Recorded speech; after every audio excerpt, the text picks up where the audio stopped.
আপনি আমাকে শুনতে পাচ্ছেন গাজী? যেমনটি আমরা দেখছিলাম যে আজ থেকে পোস্তগোলা ব্রিজের সংস্কার কাজ শুরু হয়েছে। আগামী ৮ মার্চ পর্যন্ত মোট ১৬ দিন সেতুতে যান চলাচল সীমিত বন্ধ থাকবে। তো সবকিছু মিলে পোস্তগোলা ব্রিজের এই যে সংস্কার কাজ, এটির কি প্রভাব দেখছেন সড়কে?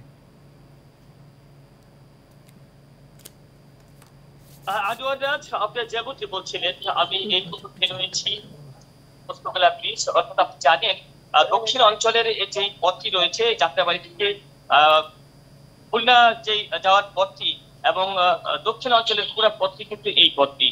আসলে আপনি জানেন গত বছর অর্থাৎ 2020 সালের যেই সদরঘাটে একটি লঞ্চ দুর্ঘটনা হয়েছিল, আপনার মাধ্যমে আমি দর্শকদেরকে জানিয়েছিলাম যে ওই লঞ্চ উদ্ধার করার জন্য যে উদ্ধারকারী জাহাজ প্রত্যয়ে সদরঘাটে আসার পথে এই ব্রিজটিকে মারাত্মকভাবে আঘাত করে। সেই আঘাতের কারণে কিন্তু দুটি যে পিলার খুব মারাত্মক ক্ষতিগ্রস্ত হয়। আজকে এসে এই আস্তে আস্তে যত দিন যাচ্ছে ব্রিজটি আস্তে আস্তে অকেজোর দিকে যাচ্ছে। এই জন্য সেতু কর্তৃপক্ষ এটাকে তদন্ত করে নতুন করে মেরামত করার জন্য কিন্তু আজকে থেকে কাজটা শুরু করেছে।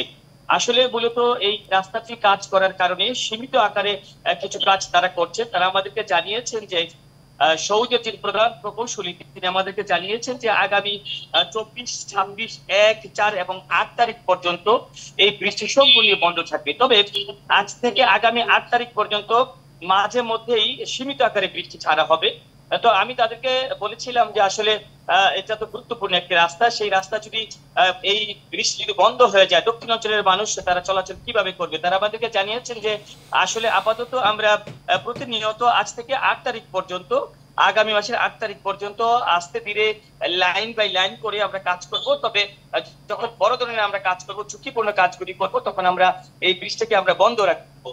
তো আপনি জানেন যে যদি বন্ধ রাখে তাহলে তারা বলেছেন যারা এই পথ ব্যবহার করবে তাদেরকে বলেছেন যে বিকল্প পথ বাবুবাজার যে পথটি রয়েছে সেই পথটি তারা ব্যবহার করার জন্য। তবে আসলে আমি তাদেরকে জিজ্ঞেস করেছিলাম, প্রশ্ন করেছিলাম, তারা বলেছেন যে যানজটের যে বিষয়টি সেটি আস্তে আস্তে ট্রাফিক করা হয়েছে এবং ভলান্টিয়ার মোতায়েন করা হয়েছে, এরকম কোনো সমস্যা হবে না বলে আমাদেরকে তিনি জানিয়েছেন।